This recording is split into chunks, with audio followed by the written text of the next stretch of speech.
I'd like to welcome everyone and thank you for joining us today for the relaunch of the AIS Supplementation Framework for 2021.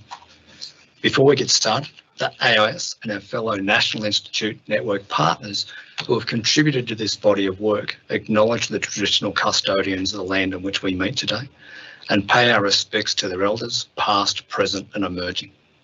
We also recognise the outstanding contribution that Aboriginal and Torres Strait Islander people make to sport in Australia, and to celebrate the power of sport to promote reconciliation and to reduce inequality. My name's Gary Slater and I'll be your MC for today's session, in which we guide you through updates of the AIS Supplementation Framework. As we get started, please open up and keep an eye on the Q&A panel on the top right of your screen. You're welcome to post questions at any stage during the webinar, and there'll be an opportunity towards the end of the session for a panel to answer a selection of those questions.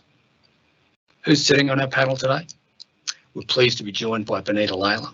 Benita has worked in elite sport as a performance dietitian with a range of professional sporting teams, national sporting organisations and Olympic athletes.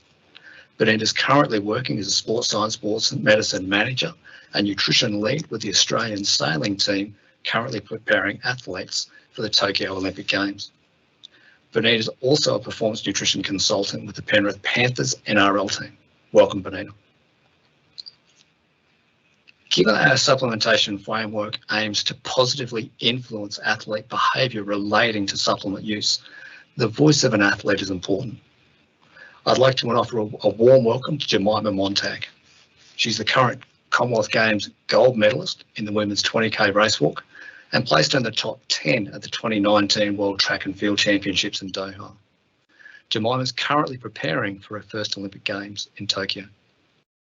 Outside of sport, Jemima finished a Bachelor of Science last year and will begin medical training in 2022. Jemima's passion for high performance, nutrition and clean sport led her to take up a role as the athlete representative on the AIS Supplement Advisory Committee. We thank you for that and also your contributions today, Jemima. And last but not least, I would like to introduce Dr. Louise Burke. Louise is a sports dietitian with 40 years of experience in the education and counselling of elite athletes, plus mentoring of many Australian sports dietitians. She worked at the AIS for 30 years, first as the head of sports nutrition and then as chief of nutrition strategy. She was the team dietitian for the Australian Olympic team from 1996 to 2012 Summer Olympic Games. Her publications include over 350 papers in peer-reviewed journals and book chapters, and the authorship or editorship of several textbooks on sports nutrition, which many in the audience will consider as professional Bibles. She's also the editor of the International Journal of Sport Nutrition and Exercise Metabolism and was a founding member of the executive of Sports Dietitians Australia and a director of the ISC Diploma in Sports Nutrition. She clearly doesn't sleep. She was awarded a Medal of the Order of Australia in 2009 for a contribution to sports nutrition. Louise was appointed as Chair of Sports Nutrition in the Mary MacKillop Institute of Health Research at the Australian Catholic University in Melbourne in 2014 and took up this position in a full-time capacity in 2020. Now, before we look at where the AIS supplementation framework is going, I think it's pertinent to reflect on where it's come from. There's probably no better person qualified to do this than Louise, given her central role in the development and evolution of a system that is now highly regarded both internationally and domestically. Louise, over to you and please unmute. Thanks very much, Gary. It's a real honour to be here today and I'm so pleased to be part of the wonderful work that's continuing with this program. So Kyle, could I have my first slide, please?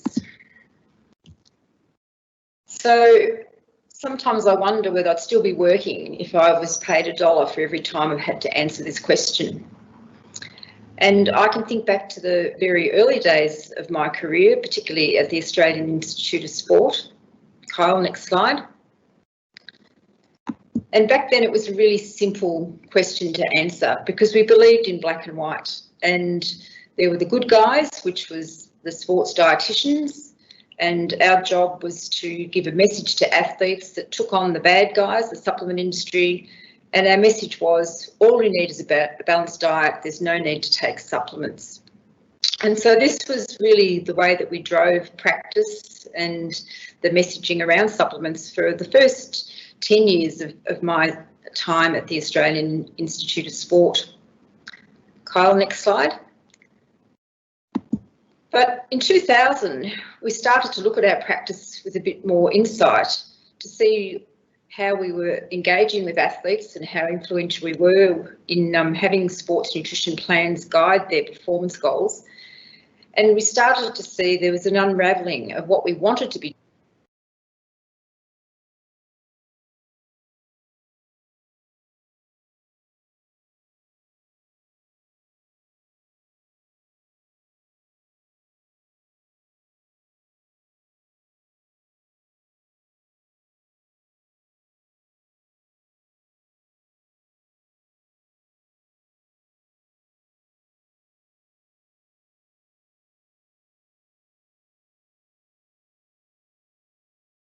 And when we looked at their practices, we could see that the kinds of supplements they were interested in tended to be the ones that had the lowest evidence base.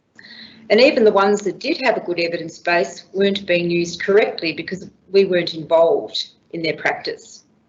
We became aware that there were certainly risks involved with supplement use in terms of causing an anti-doping rule violation as we became aware of some of the contamination of supplements. And all in all, we could see that our practices at the AIS were adding to the confusion of other athletes because of our poor role modelling and our almost endorsement. Next slide, please. So going back to that question, we decided it was time to take a new road, make that line in the sand. Next slide, please, Kyle. And we changed our answer. The AIS says yes, athletes need to take supplements. Next slide, please. Now, that really wasn't what we meant, but it was to grab the attention of athletes and their trust, because that's the answer that they wanted to hear. And once we were on the same page and talking to each other, the conversation started to be around where do supplements fit as part of a personalised sports nutrition plan. Next slide, please. And that began the birth of the AIS Sports Supplement Program. And this is a program that we kept up for 3 Olympiads, and it was based on our need to provide leadership within our own scholarship program, but also to be able to share that with the rest of the Australian high performance setting. The base or the foundation of our supplement program was not to think black and white about supplements working or not working, but realising there was a kind of a hierarchy in terms of the level of evidence that supported some supplements, and that we also needed to recognise this risk of inadvertent doping because some of the supplement ingredients were banned, or there could be a high risk of that supplement being contaminated. And we really tried to drive our program around education. Once we had athletes' attention and their trust, we began to educate them about which kinds of supplements fitted into these different groups. But the supplement program was more than just that education piece. Next slide, please, Kyle. I look back now and I think the world was a really different place in 2000, and what we consider best practice now is so different. But we were very lucky to have so much input from sports science and sports medicine colleagues at the AIS and outside, and that we built into our program 3 other pillars. We provided the Group A supplements to our athletes with the advice of how to use them with best practice protocols. We had a proactive research program, particularly targeting the Group Bs and more sports-specific uses of Group As. And we built in governance. We had records of all the information and all the provision that we gave to athletes. And we also had a very strong message around the risk of the anti-doping being a personal issue for the athlete. And I look back now and I think some of those aspects are really important in the experiences that we learned that we've been able to pass on to others and continue with the new framework. For example, we found through looking at the supplement practices of AIS athletes compared to some of their colleagues from non-AIS parts of teams, we found differences in their use that we could trace back to the provision that has a very strong role in helping athletes make better use practices. And we looked at the governance aspects as being really important in protecting the reputation of the AIS and the athletes who followed our supplement program when other sports were later found to have huge problems around their supplement use. Next slide, please. In 2013, the AIS was restructured to no longer have the scholarship program, but to hand on the responsibility for the daily training environment of athletes to the national sporting organisations and the National Academies and Institute of Sport. And so we realised then we had no longer the role of managing the supplement use of those athletes, but we felt that our experience and the resources that we had generated through the supplement program could be restructured into a framework and provide all that information and those resources and the ability to work with NSOs into a framework that allowed them to take on that responsibility.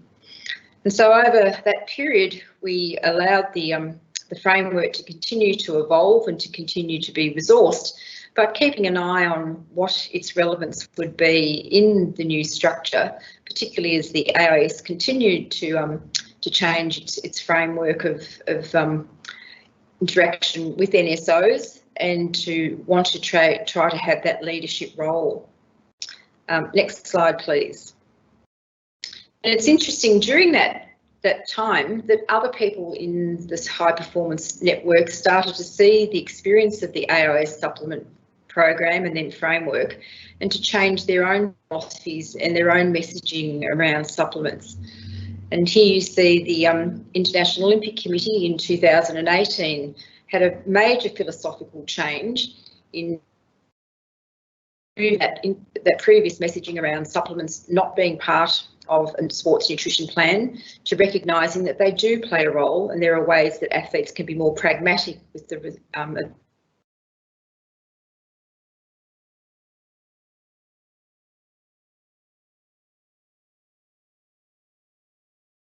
in terms of help to the high performance sport environment in Australia, and particularly around some of the experiences that they've had to be able to hand on resources, advice and capability building. And in doing a bit of a review in 2020 of the landscape of supplements in high performance sport, we identified a whole range of new challenges and opportunities. New products that continue to expand the size of the market.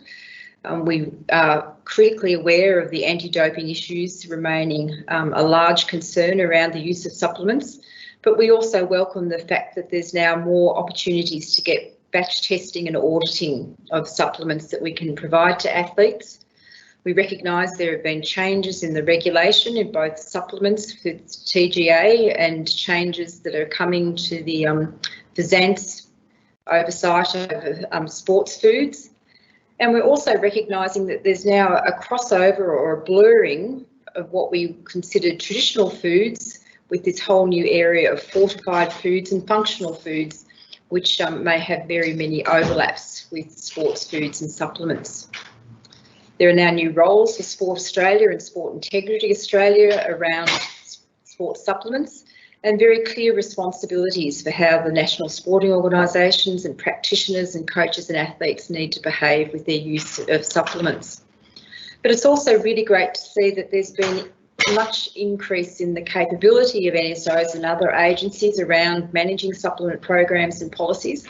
Many of them align, or most of them align, to the AIS Sports Supplement Framework, so it still remains relevant, but we can contribute more fully to the framework and make it even better. Next slide, please. And so here we are today with the exciting relaunch of the AIS Sports Supplement Framework.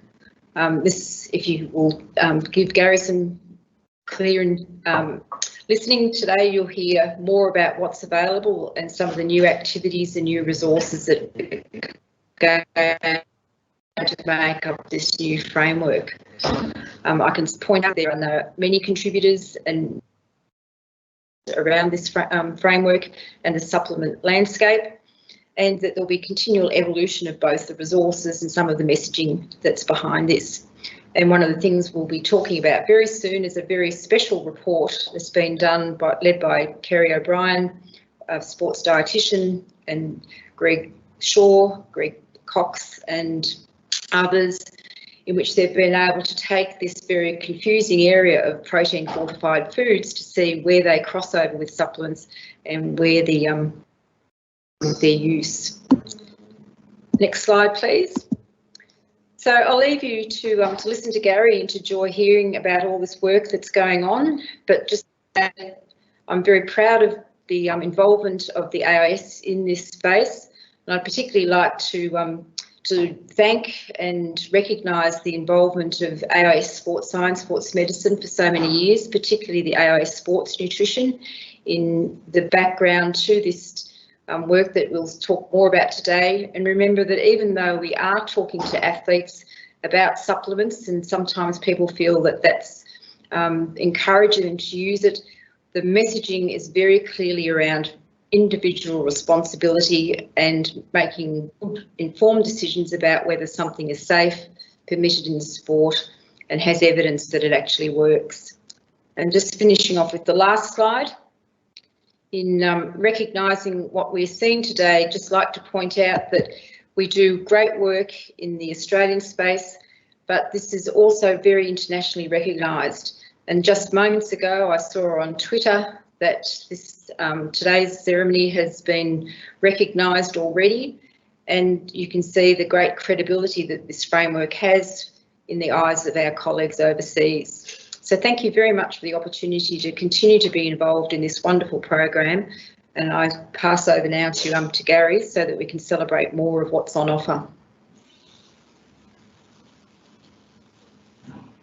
Thanks, Louise, and you should be duly proud of your contributions to this over the period of time of your involvement. I just thought I'd take a couple of minutes now, guys, just to be able to orientate you to the supplement section of the AIS website, where all of these resources are effectively housed. We've got a general overview in regards to the supplementation framework. Again, we reinforce the guiding principles for the AIS Sport Supplementation Framework. Is it safe? Is it permitted in sport? And is there evidence that it works? We've updated the position statement associated with the framework. We have an abridged version of that on the website.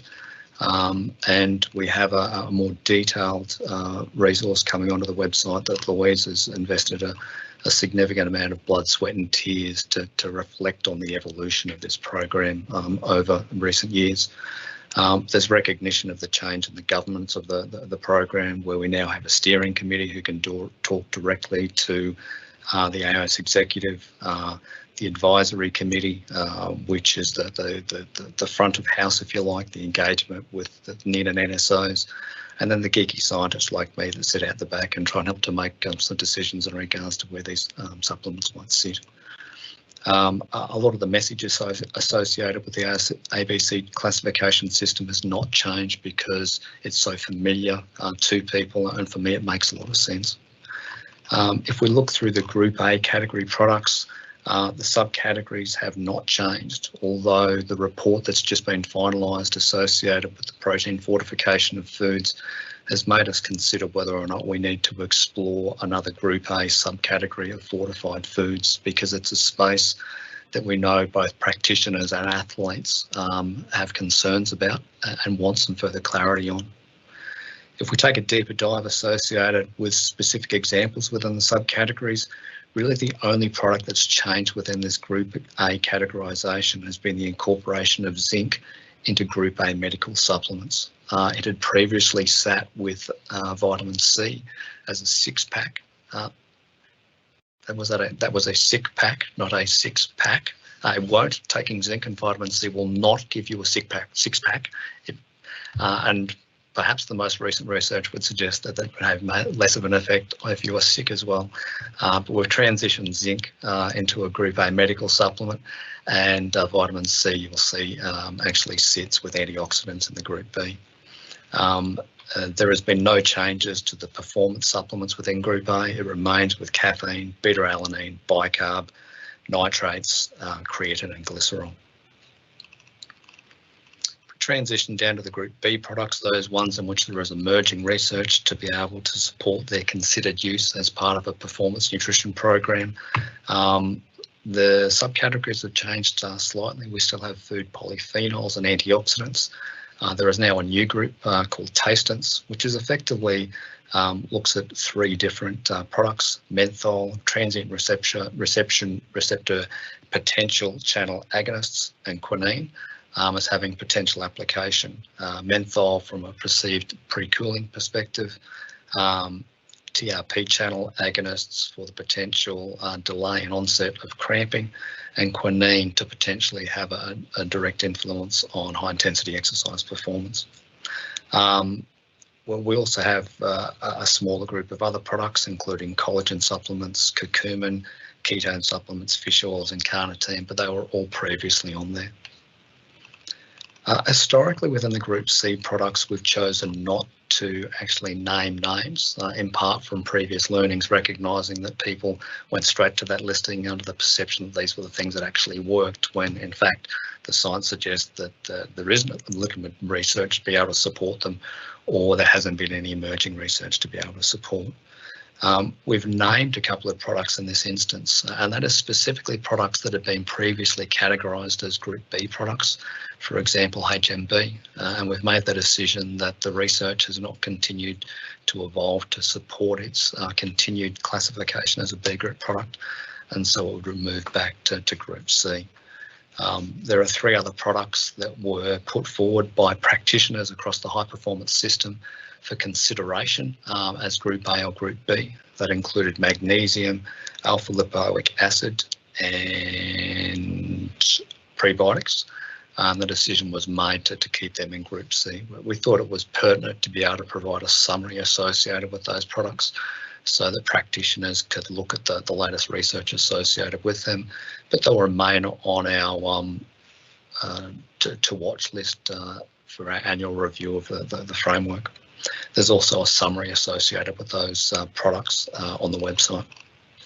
And our Group D categorisation really hasn't changed at all. There is absolute alignment with the wider banned list, but also recognition of a couple of products, Tripulus terrestris and maca root powder, which don't appear on the wider banned list, but make claims associated with influencing serum testosterone levels, often included in supplements that are claimed to influence serum hormone levels, and thus would consider them being high-risk products and appropriately categorised into Group D. We can work through each of the different categories. So if we look through Group A, sports foods, so you can simply click on the links associated with those for a detailed practitioner fact sheet. And we'd like to think that into the future that practitioners working across the system have the confidence in the framework to be able to see it as their first point of call to be able to get the most pertinent information associated with that particular supplement. We have again the breakdown of the medical supplements and the performance supplements. So for example, if we look at caffeine, there is a web-based content where there's common areas of discussion associated with each of these respective supplements. What is it? What does it look like and where do you find it? How and when do I use it?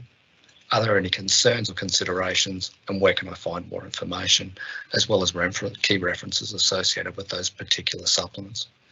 There's also an opportunity for downloading a practitioner-friendly fact sheet that talks about all of these issues. We recognise that practitioners may consider exploring the use of these for the education of some athletes, but we also recognise that there is a need for resources that are more athlete-facing that might still be directed by performance nutrition consultants and helping athletes to be able to make informed decisions associated with supplement use and for consideration of a particular product into the overall performance nutrition plans of athletes. And if I give you an example here, if we click on the sports gels, we've got a practitioner fact sheet akin to the caffeine one, but then an infographic that also talks a little bit more and associated with content that is of more relevance to athletes, and we'll continue to build on those resources in coming weeks. The website, the space will be very fluid, and we'll continue to update the resources associated with this into the future using a range of different mediums to be able to support both practitioners and athletes in their decision-making processes associated with supplement use.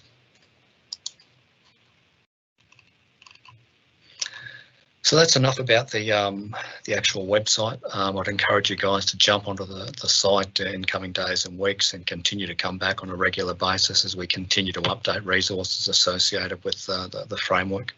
I thought it pertinent now to be able to reach out to our panel, and I thought one way of being able to introduce our panel might be with some targeted questions that I'd considered. So I thought we might start with you, Jemima. Again, the athlete voice is one that's very important to us. Do we know if the AIS supplementation framework actually impacts on athlete supplementation practices? Happy to be able to take your personal anecdotes associated with this, and just remember to unmute. Thanks for the question, Gary. I think that the AIS Supplement Framework is a fantastic resource, but it will only get down to the athletes in terms of their supplement practices if we bridge the gap between what happens at the top of the supplement committee and what's understood on the ground by the athletes. So I think we need to ask ourselves the question of who's in charge of bridging that gap. So whether it's the sports dietitians that are affiliated with BIS and other state institutes of sport, whether it's the coaches that are aware of the great resources that are out there, showing know where to go, so find the reputable brands, and yeah.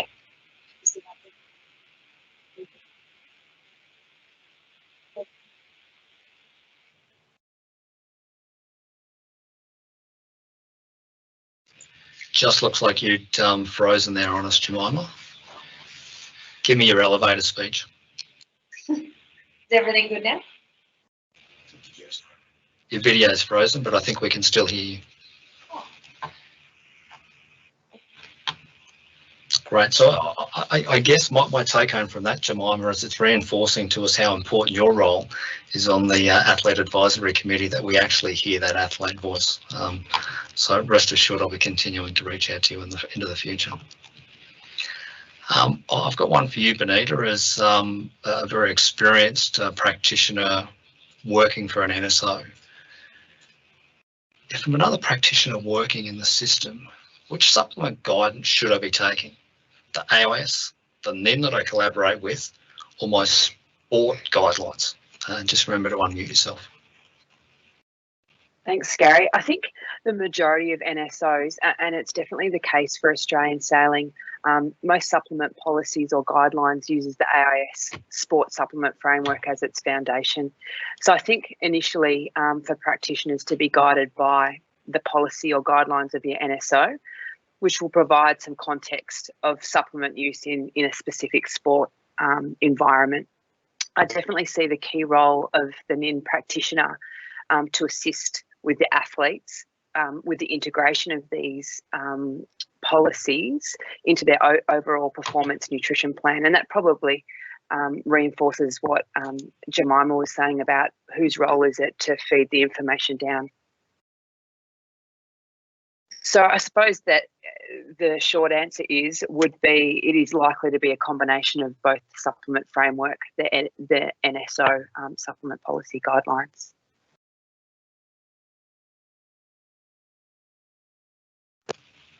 Great, thanks, Benita. I really love the comment that you made there in regards to the NSO supplement guidelines really offering context within that specific sporting environment. Thanks. Louise, a hairy one for you here. I hear conflicting messages about the use of supplements.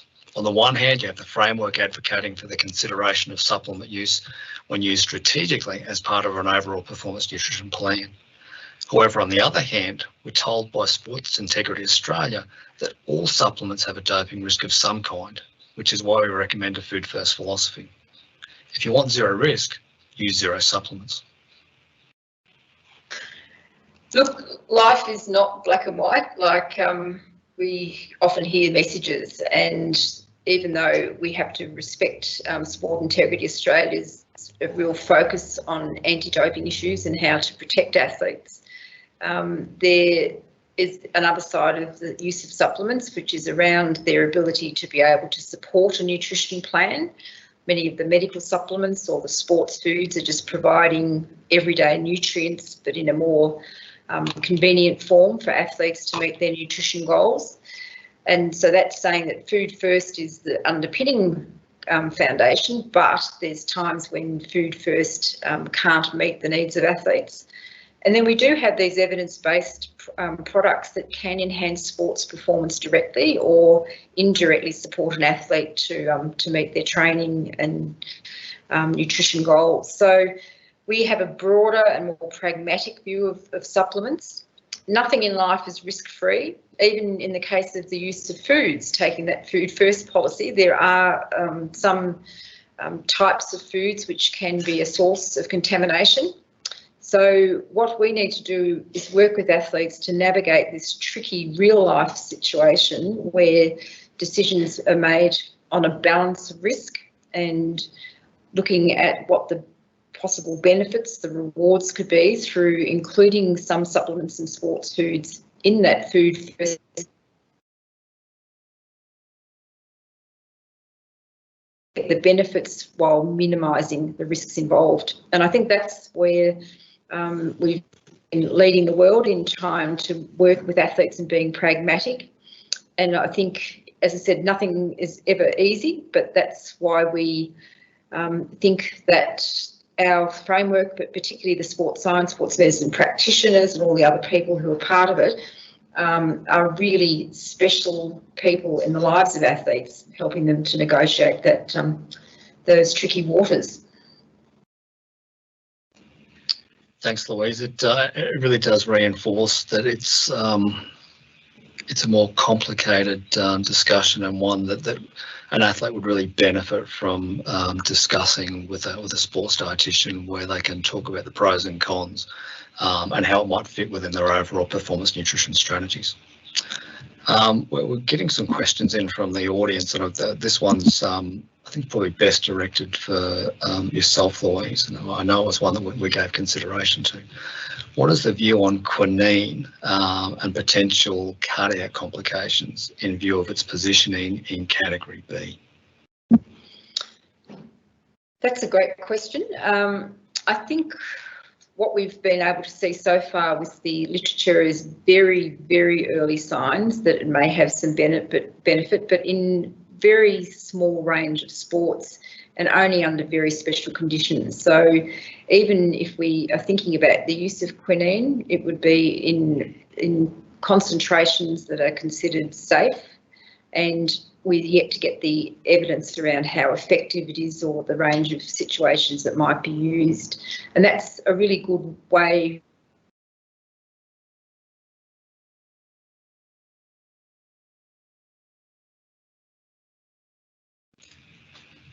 Looks like you've just frozen on us, Louise. Maybe too much menthol. Sorry, poor quality joke. If Louise comes back to us. on top of that, as we do research to try and make sure that are counterbalanced by the potential risks. Great, thank you, Louise. Another question that's come in. Have coaches been surveyed or involved to gauge their level of engagement and knowledge in this area? Certainly as a member of the framework committee, it's not something we're actively gone out and done at this very minute, but we recognise the very important role that coaches play in the decision-making process of athletes across a range of different areas. And we'd openly encourage discussion on this between practitioner, athlete and coach so that informed decisions can be made. One for Benita. I've noticed branched chain amino acids are now classified as a group C supplement. Does this mean they don't work and should not be taken? I think, Gaz, you referenced the ABC classification earlier, and the supplements are ranked accordingly to scientific evidence and other practical considerations that determine whether a supplement is safe to use, permitted, and also is effective in improving sporting performance. In the case of BCAAs, as you mentioned, they have now moved from category B to C, and this has been a result of the Supplement Framework Committee reviewing the most recent evidence. And whilst there is some evidence supporting the claims, the research has not continued to evolve to further support their use and inclusion in the B category and framework of the framework. I suppose with my practitioner hat on, this highlights that there are other more effective interventions that should be prioritised over BCAA use and should be assessed individually or with the requirements of your sport. I hope that answers that, Gaz. Fantastic. Couldn't have said it better myself. Thanks, Benita. A question for Jemima. Where are athletes sourcing their information on supplements? And how can we better influence the supplementation practices of athletes? And just an awareness for the audience, power's actually gone out where Louise is based. She's taken some time out from a workshop with some very intelligent people, and clearly their intellect is sucking all the power out of the building, and there's none left over for the electricity. So in terms of the first half of the question, where are athletes sourcing their information on supplements? I think that there are 4 major avenues. We get it from other athletes, the supplement companies themselves, the athletes team, and then our own independent research. So in terms of the first avenue, especially in this social media sort of day and age, there's no secrets, and all athletes are quite inquisitive, type A sort of perfectionist personalities. So we're very interested in asking other athletes what they're taking, and it probably ties into that competitive edge or the thought process of, if supplement A is good for this athlete who's breaking records, then it's good enough for me. Just like we may choose to copy their shoe choice, their training routines. I think supplement choice is coming into that thought process now. The second area we source information on our supplements these days is from companies who make the supplements directly, reaching out often through social media, and they're often offering quite a large paycheck or a discount as well as commissions on sales. So a brand will send you a message and say, hey, would you like to be a brand ambassador for us for this new zinc and C product? And you will receive 20% of every sale through your discount code. And I think that can be quite attractive for a lot of athletes who may then forget about, of course, the chances of it being a contaminated substance, or running it by their sports dietitian. That third avenue would certainly be starting to reach out to the athletes team, and this is the most reputable information coming from coaches or sports dietitian who are hopefully aware of the great resources like this relaunch. So I guess that it makes it really important that athletes are encouraged to speak to their sports doc, sports dietitian first when they're reached out to by one of these companies, whether it's on social media or off. And that last avenue being just our own independent research. So whether that's through the apps that can tell us what is HASTA approved and batch tested, or the CO website directly, or the AIS website, and then down to our VIS State Institute's websites. But in that instance, we may be reliant on our sports dietitian sort of directing us to that top information. And unfortunately, I think the most common areas for athletes to go are those first two things that I mentioned in terms of social media, what are other athletes doing, and what are the big brands who are reaching out to me with financial incentives. So I think in terms of the second half of the question, which was how can we better influence the choices of athletes, we can target it at 3 different time points: before taking the supplement, while taking supplements, and then some ongoing review. So in terms of before an athlete starts taking supplement, we need a really clear process to check that that supplement is okay. So when the brands reach out on social media or we hear things from other athletes, really instilling in everyone's minds that the next step is to have a chat to sports dietitian or sports doc and or coach to know whether this is a good idea or not. And I think having reminders that are visual up around at the State Institutes of Sport is another great little reminder. For example, at the VIS, there's a big pin board right where everyone stores their backpacks, and it's for the nutrition team. And Jess Rockwell often has things like a list of great yogurt brands or a list of sports foods and everyday fruit and veg that you might be looking to buy at the supermarket. But what if there was also a great list of, you know, HASTA approved and batch tested subs that you should be aiming for, and also things to maybe stay away from or look out for, and just a really clear visual process for athletes to be constantly reminded of whenever they're at their state institutes. And then during the process of taking the SUPs, I think having a really clear structure around logging and constantly updating supplements, whether it's on the AMS or other websites, so that athletes are aware of that process if they're deciding to stop taking something or adding something new in, just so it's a really clear routine for them. And then ongoing, I think our goal should be to sort of simplify things down for athletes, because as Louise said earlier, it's not black and white anymore, and it's not as easy as sports dietitians having full control over what athletes are seeing online and thinking in terms of just don't take anything, let's do a food first approach. And it would be great if we could continue with how it once worked, but ultimately I think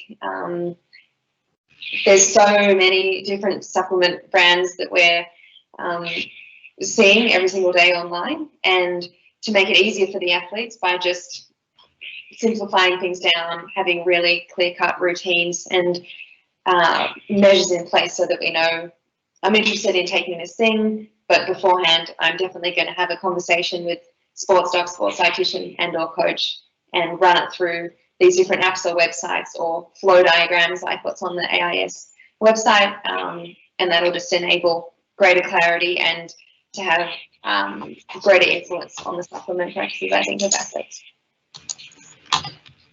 Great, thanks, Jemima. So a couple of things I took from that. One is that you're highly intelligent, but two is the environment for athletes these days is just so much more complicated, and there is access to so much information, some of which obviously relates to the supplement industry. And that we need to be able to evolve our resources and ensure that sports dietitians are more embedded with the daily training environment. You know, the transition of the Sport Integrity Australia resources onto an app so that an athlete can jump onto that app to be able to identify third-party batch tested supplements, I think is a fantastic idea. We just need to ensure that athletes have an awareness of that. Our transition with the supplement framework for the development of resources that are more specifically targeted at athletes is something that we're very conscious of. We've started down that path with the infographics, but we'll certainly be reaching out to you into the future to get your honest and open feedback in regards to other mediums that we can make available to athletes to enable them and their sports nutrition practitioners to make informed decisions associated with the supplementation practices. We've had a few other questions come through.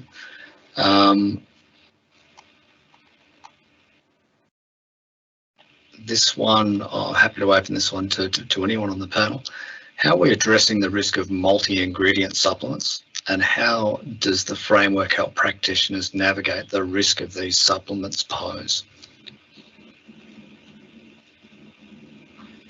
I might jump in first, Gary. Sure. Yep. So one of the things that we decided very early on with the supplement framework is that we wanted to try and look at ingredients specifically, and then try to provide information to athletes and coaches about where the source of those ingredients was best coming from. So it's important that there's so many permutations and combinations of supplements in the world that you can't have everything listed, but going for the ingredients gave you some ideas about what kind of things might be useful. And then with further information in the supplement framework that says that the best way to get those ingredients is from a pure source where possible, so that it reduces the risk of contamination just because of the number of raw materials that are involved. And it also makes people focus on the ingredient composition or the dosage and protocol of use of those ingredients individually.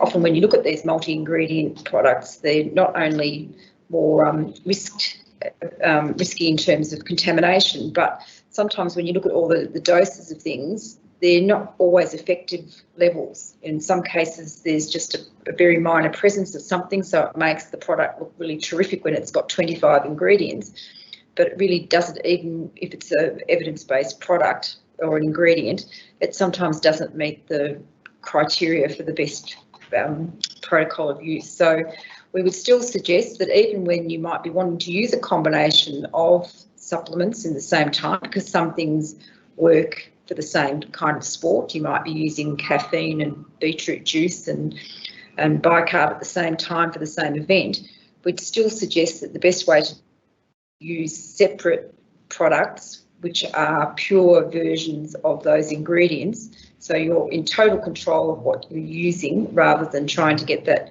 multi-ingredient product has greater inherent risks. And that's probably the viewpoint that I'd have, but happy to hear what Jemima would perhaps, as an athlete, does that make it more complicated when you've got 3 things to use rather than one thing that's got 3 ingredients in it?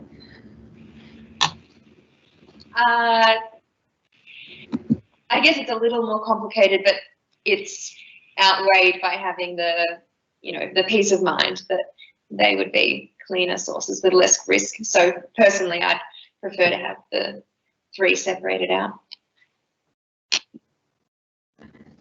And of course, there's also the opportunity to get something batch tested, so that there are times when you might want a multi-ingredient product. I'm thinking of like a sports drink or a gel that might have, or a gel say that has caffeine in it, but you can get that finished product batch tested and feel better peace of mind that that product as it's bought, even with multi-ingredients, is safe or at low risk of being contaminated. But yes, it's still, so there's probably a way of saying that something like that might be useful, but certainly I wouldn't be buying the gel that's got the caffeine, the carbohydrate and 70 other really important out there ingredients which makes my product better than somebody else's manufactured item. You're suggesting there might be some emotive marketing incorporated there, Louise? Oh, never. Never. Somewhat related to that, we've had a question come in. Do all of the supplements my athletes are taking need to be batch tested? For example, a sports drink or an iron supplement?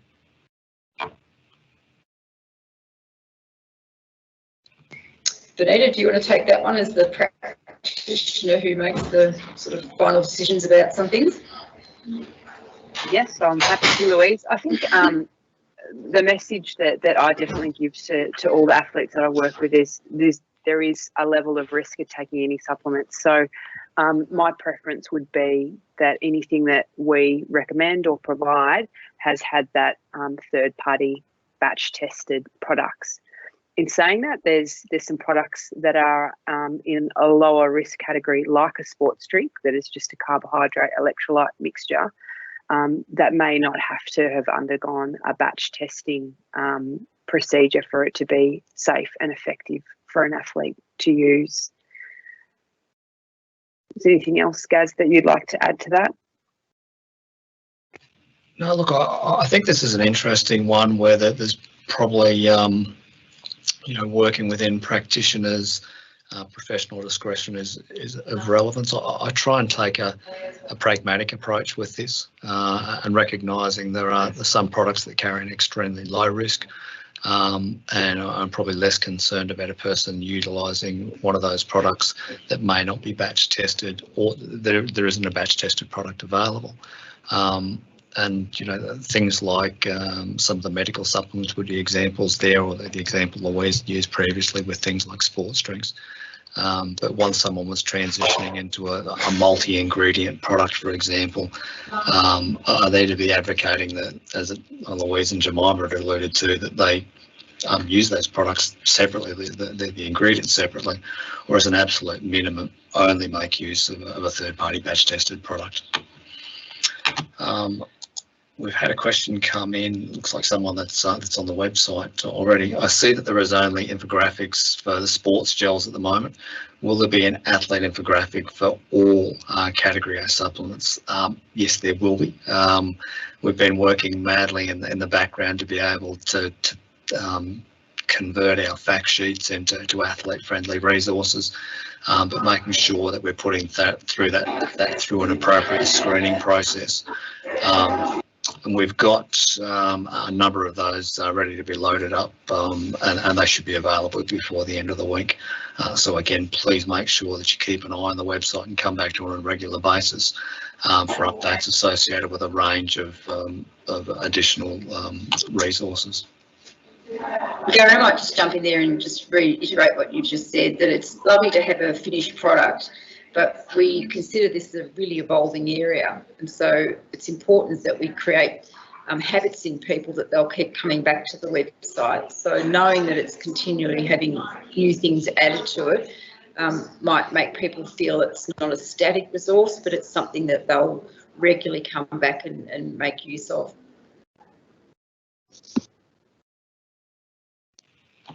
Great, thanks, Louise. We've probably got time for one more question. I'm going to come in. Can anyone provide input into the reclassification of supplements and updated fact sheets? I'm happy to be able to take this one. We now have an official process in which any sports science, sports medicine practitioner working within the high performance space across the country has an opportunity to be able to submit a form for consideration for reclassification into either a Group A or a Group B. And we'll have information available on the website in the near future as well. That would then go out to the AIS Supplementation Framework respective committees for review before final decisions are made. And as you can see on those named Group C products, any summaries associated with that, we would make that available online, so there's some real clarity associated with this space.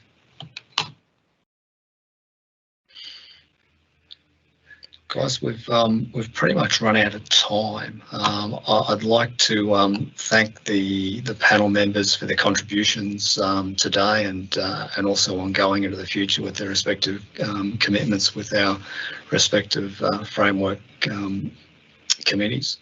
And I'd also like to take the opportunity to acknowledge the support and expertise of our sports nutrition practices working across our national sporting organisations, plus the collegiate support of those at Sport Integrity Australia, given the close connection between organisations on this really topical area.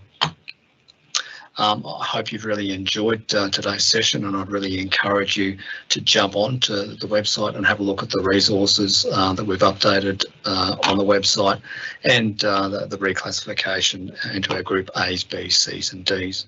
There's a range of practitioner resources available for each of the supplements that are categorised as Group A or Group B supplements, and we'll continue to evolve those athlete-facing resources.